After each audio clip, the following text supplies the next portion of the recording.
So today, the 11th of Teves, 5786. Continuing along with Sefer Halikutim of the Tzemach Tzedek, the encyclopedic Chassidus of the Tzemach Tzedek. And the entry over here is Umot haOlam, nations of the world. And we're up to the last piece of the seventh part of the Umot haOlam section. There's a total of 17 parts to this entry. So now we're concluding the seventh one. I mean, some of them are really like just references. Like the eighth one is just going to be 2.5 lines of references. So we're at the bottom of page Tov Kuf Lamed Dalit, 534 in numbers.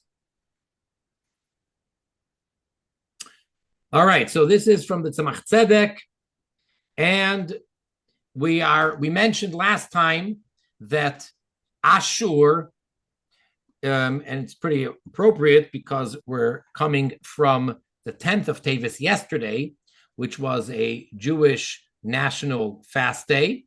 And in a certain sense, it's one of the most severe and strict and intense fast days, except for Yom Kippur, of course, because that's when all of the destruction and the downfall began. Because the Yerushalayim was laid siege by Sancheiriv, the king of Ashur. So we said he is the worst klipa.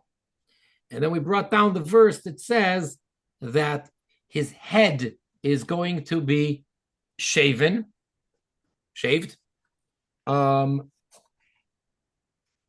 because hair represents the yanika, the nourishment, like we said, that the intelligence coming from the brain. So it's alluded to by hair. So in other words, there won't be any more yanika, any more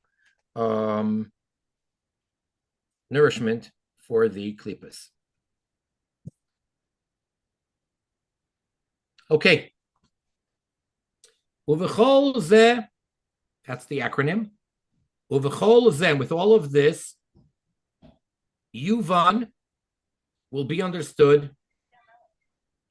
Inyan Hamaimer de Sanhedrin Perek Chelik, the idea of the statement made by the Talmudic sages in Tractate Sanhedrin in the chapter which is referred to as Chelik, the final chapter of Sanhedrin. Al Pasuk, based on the verse, Vayemahu, on that day in the Messianic era, Yigalech Adnai Besar Haschira Be'evrei Nahar Be'melech Ashur. So the verse says that Hashem is going to shave the hair off of the king of Assyria. Meaning, Sheigaleach Hashem as Sa'ares Harosh. Hashem is going to shave the hair of the head, the Melech Ashur, of the king of Ashur. Shehu bechinas sheresh yenikasoi l'mayla. And the hair of the head represents the source, the root of his being able to get that nourishment up in the spiritual realms. In other words, what Klipa wants is to nurture from Kedusha. The negative forces want to get in on feeding themselves from the holy spiritual energy.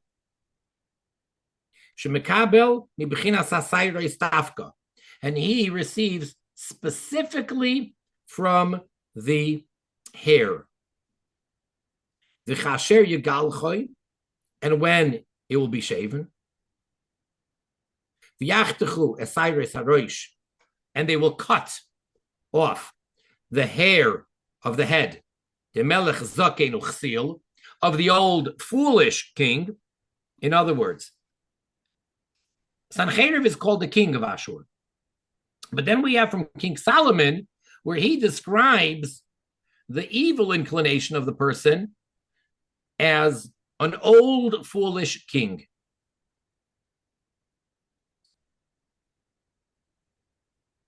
Mimela lo yeh mistaif mimenu b'chinas nifrod gomur kol kach. So once you shave off his head, the hair of his head, so it will not be able to branch out, and he won't be such a separate entity from Kedusha, from holiness. He will no longer be able to deny and to completely negate the existence of Hashem. See, we said last time that this is even worse than regular Avodah Zarah.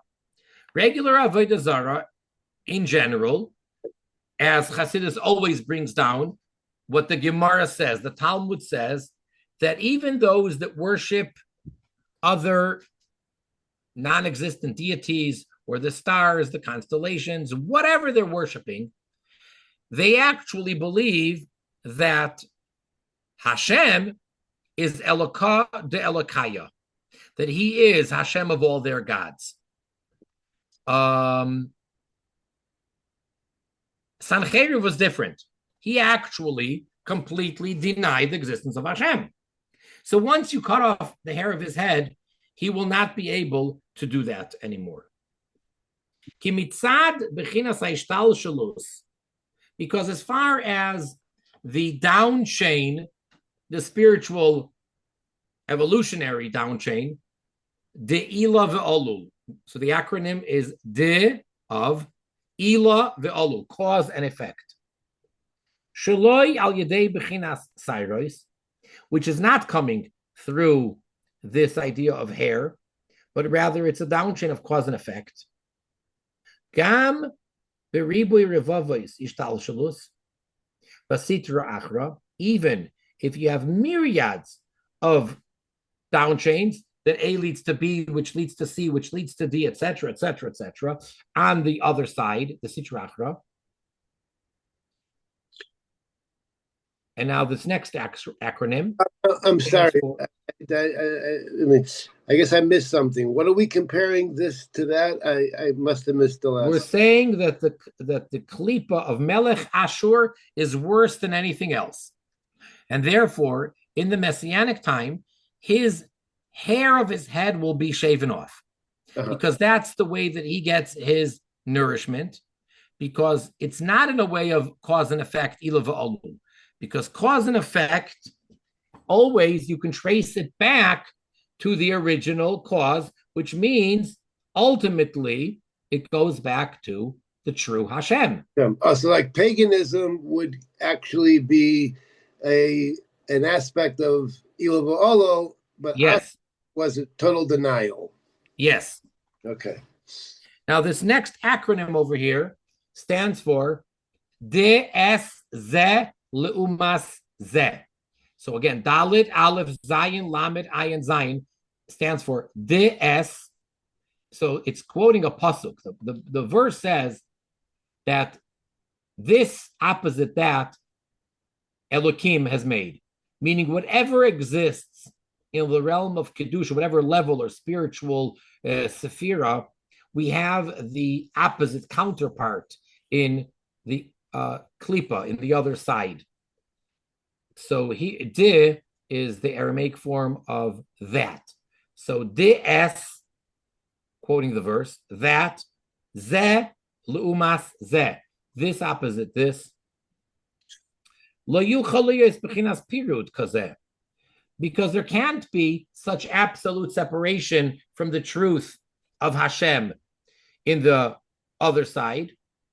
Lichbar legamri, to totally deny it. What the problem is with every other type of paganism, of idolatry, is that it throws off the yoke of its master. That's all. It's a rebelling servant who says, I don't want you, I don't need you.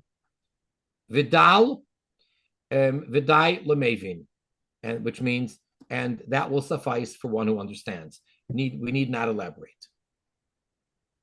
It ropes off what? I'm sorry, Mr. Zeh. Vidai Lemevin. No. Every Avodah Zarah is simply the servant who is throwing off the yoke of his master. It's no more than that. He's rebelling, which is obviously terrible, and he is saying to his master, to the king, I don't want you, I'm not interested in you, I don't need you.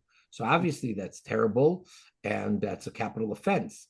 But he's not denying the master, he's just deciding to dump him or whatever. Yeah, we used to joke around that the atheist is the biggest believer because he's denying the essence. He's denying it, so he recognizes it. Mm-hmm.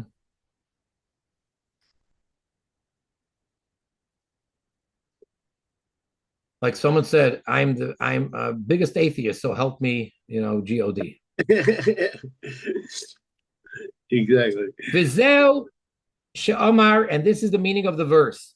Vayemahu yigalech adnai, that on that day, Aleph Daled Nun Yud, Hashem is going to shave the head of the king of Ashur. Shem Adnai Dafka.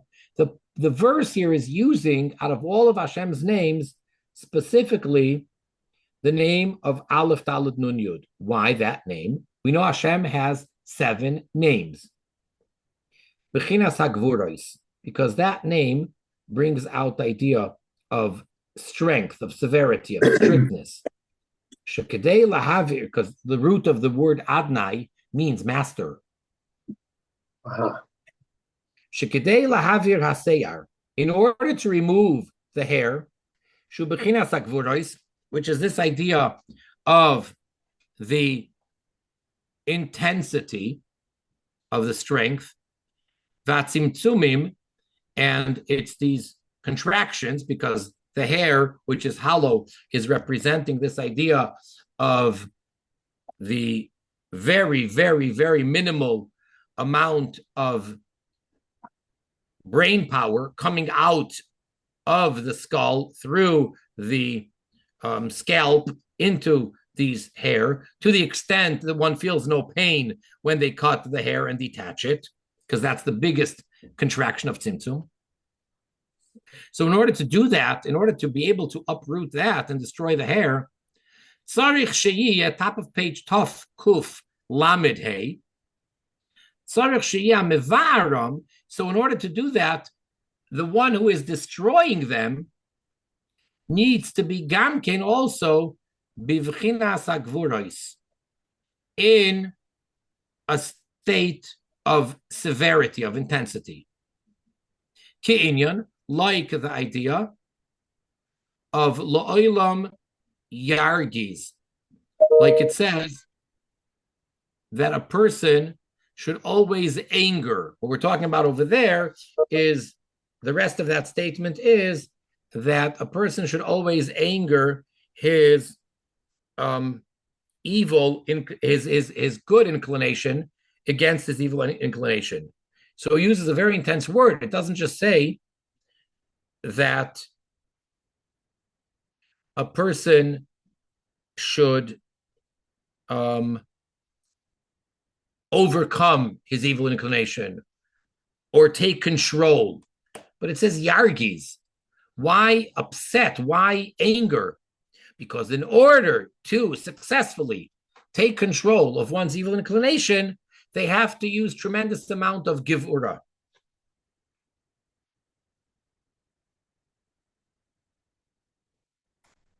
So same thing over here.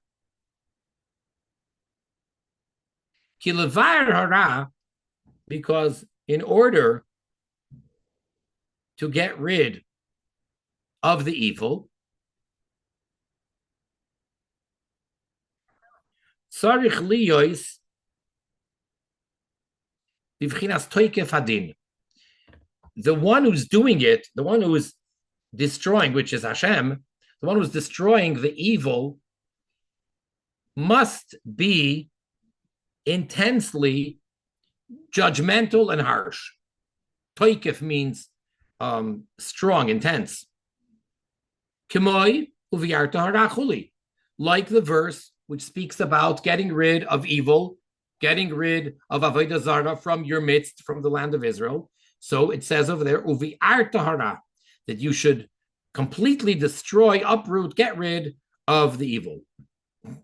Vizehu betar hasechira, and that is with the knife, with the shaving knife. Betar dafka, and the word in this verse is specifically the word tar, which means a utensil, a knife. Where else do we find this word? K'moi ba'Levim, just like the original Levites.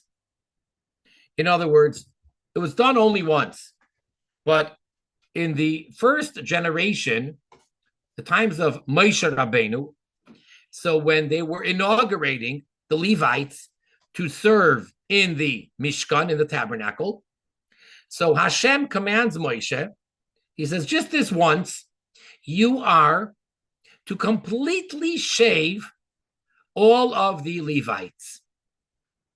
Totally shave them. Take off all the hair of their head completely. That one time. And then you let it grow back. And of course, you don't have to do it for future generations. Matter of fact, you're not allowed to, because that would include the areas on the face, which you're not allowed to shave with a razor. But that one time, Moshe was commanded to take a razor and shave off their, now, of the Levites specifically. Because Shagameim ibchinas hakvuros b'sitra de kedusha, because the Levites too are the side of gevura, of intensity, of strength. In the holy side, though, not at all negative. But just like we know there's chesed, that would be the kohanim, the priests. And then you have the Levites, the Leviim, they are gevura. So in order to inaugurate the Leviim, there has to be the razor to remove all their hair. Ach bechinas sairos, but the idea of hair, hu nivdol be'erech, that is so far, it cannot be compared to the, let's say, the intelligence itself, the brain. And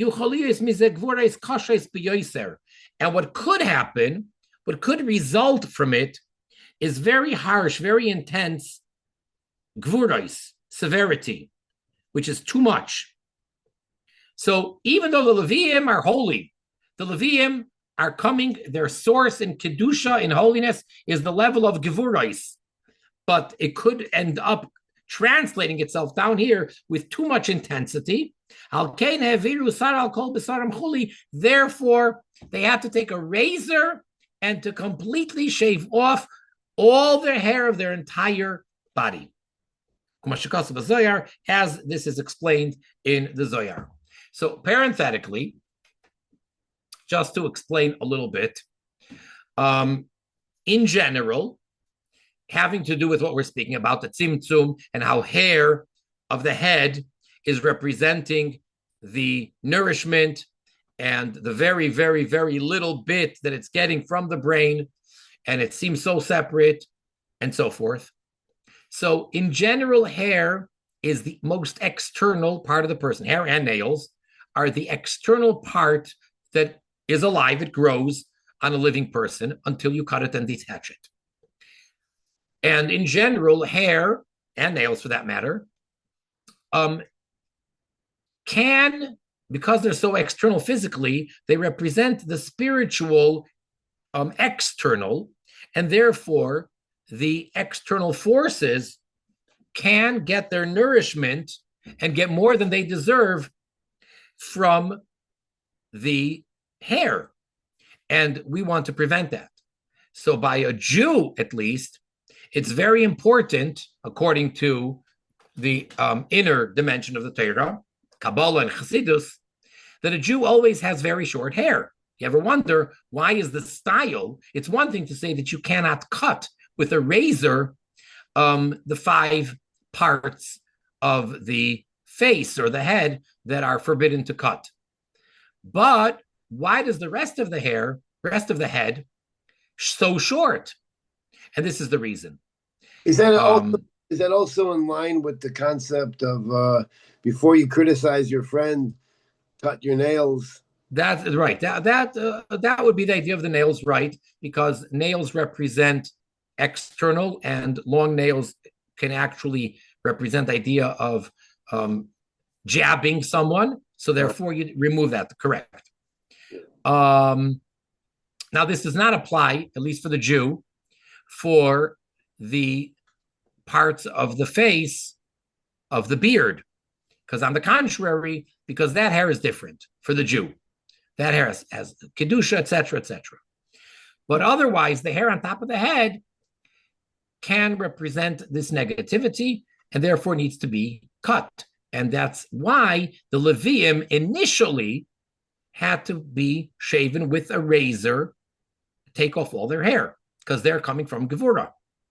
And similarly, when we're talking about the king of Ashur, so the way that the verse describes Hashem destroying him is, first of all, using the name Aleph Dalet Nun Yud, which is the idea of Gevurah, severity, intensity, master, and removing all of his hair. Okay, now with that, we've completed section Zayin, number 7 of this. And Ches 8 is, as I mentioned, it's just a few references to other places where the Tzemach Tzedek speaks about Leumim, Goyim, and Amalek, and their relationship to Yisrael. So we're going to go on now to number Tes, which is Misparam, their number. We know the number, of course, is traditionally 70, the 70 nations of the world, which are listed originally after the Mabul, after the flood. There's a list of all of the descendants of Shem, Cham, and Yefes, and it's a total, all those nations listed in the Chumash, in the Bible by name, equal a total of 70. And we know that there's 70 ministering angels. Each one is the spiritual source of each nation, and so on. So now we're going to get a little bit into this idea of the number of the nations of the world. So middle of page, Taf Kuf Lamed Hey, and we only have a few minutes left, so we'll see how far we're going to get. Nosoi, Parshates, Taf Rish Lamed, Amud Beis. That's the reference where this is taken from, what the Tzemach Tzedek is about to quote. It's a Midrash, Rabbah, on the Parsha of Nosoi, the second portion in the book of Numbers. And it gives us the exact place and page, etc. Leman Da'amar, according to the opinion, so on the first line, Lamed Mem Dalud. Leman Da'amar, according to the opinion, B'nei Cham Yudalit.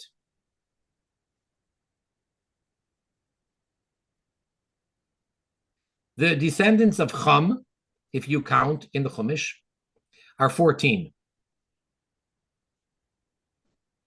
B'nei Yefes, Chaf Vav. I'm sorry. Strike that from the record, made a mistake. I'm sorry. You ready? Yes. Again. Lamed. That is not an acronym. That is the way that you are writing out the Lamed. Instead of just making a Lamed, it's spelled out completely. Lamed, that's 30. 30 Bnei Cham. The descendants of Cham, if you count them, are 30. Yudalit Bnei Yefes. The descendants of Yefes are 14. Chavav Bnei Shem. The descendants of Shem are 26. Okay, all by name. They're all listed over there in the Chumash. Got 30, 14, 26. Total of Shivim, 70.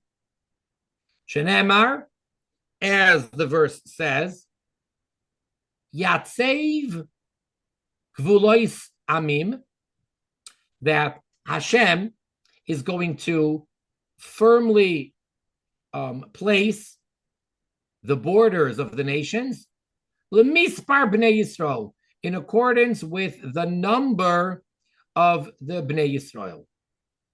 The Kamahem, and how much are the Bnei Yisrael?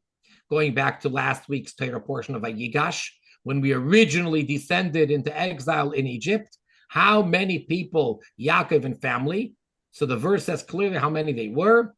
Kol HaNefesh Leveis Yaakov Haba Mitzrayma, all the souls, every living person of the household of Yaakov, which was coming into Mitzrayim, Shivim, 70.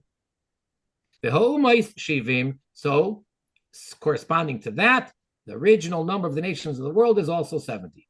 So that we already see in the verse that Moshe Rabbeinu says towards the end of the Torah in Hazinu, that Hashem places the nations of the world according to the number of the Bnei Yisrael.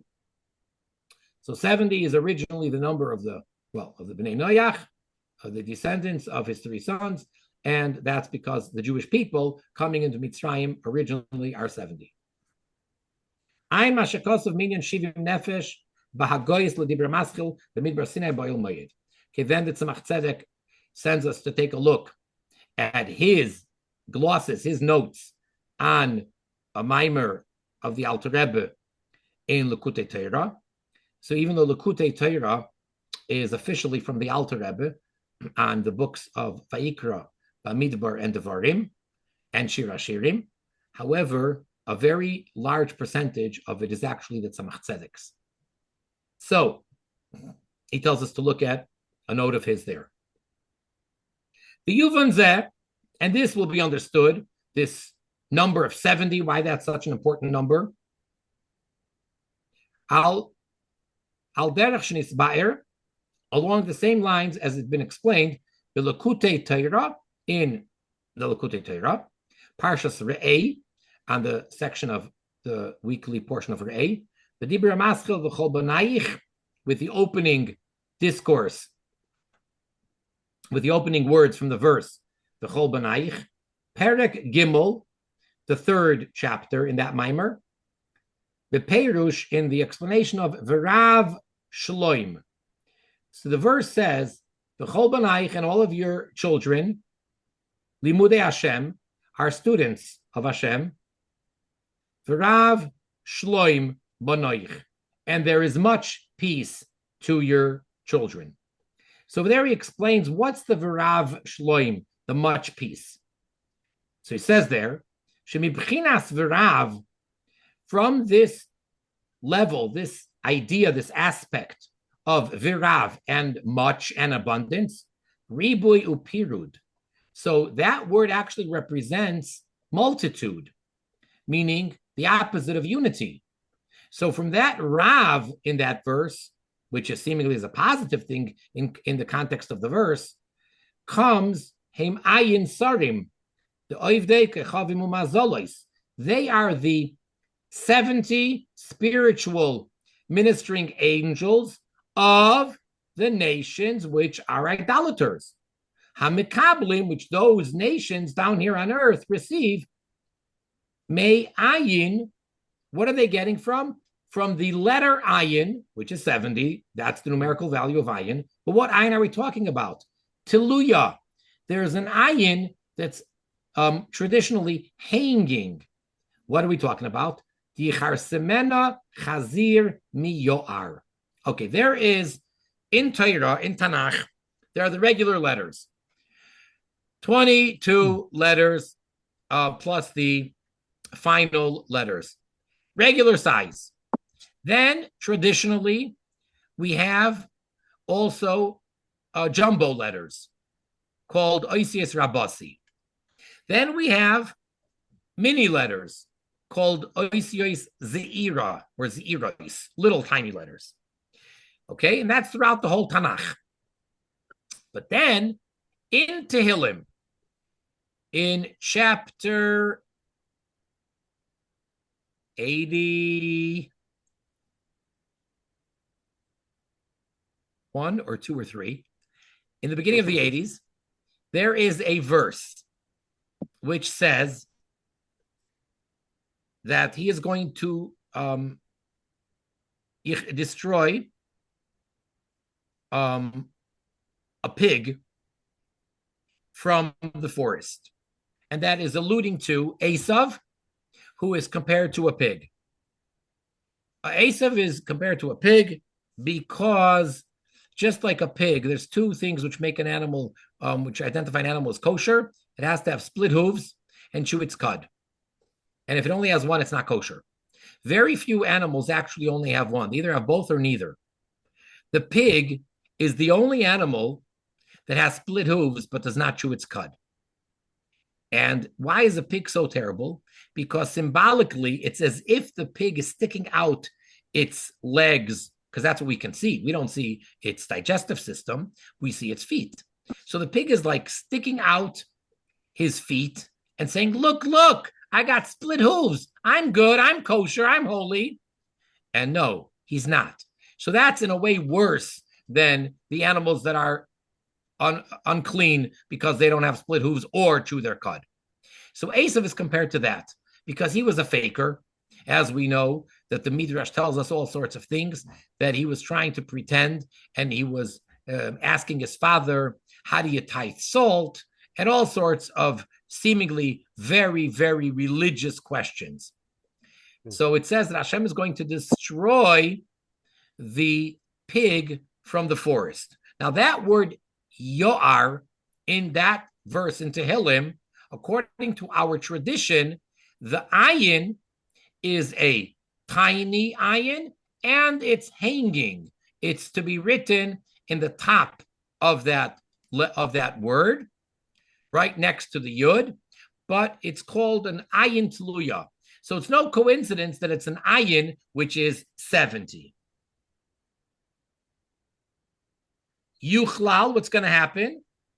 It's going to become ultimately incorporated b'vchinas hayichud de Elikim, in the unity of Hashem, be'ayin nefesh de Yaakov, of the 70 nations of Yaakov.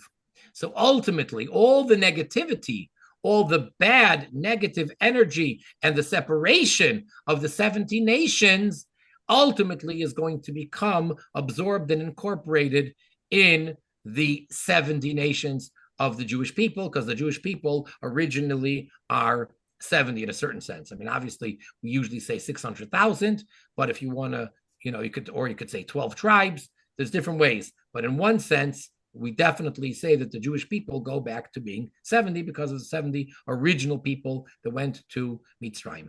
We're going to have to continue, maybe review a little bit next time. Thank you so much, Rabbi Turen. Sure. Thank you, Yossi.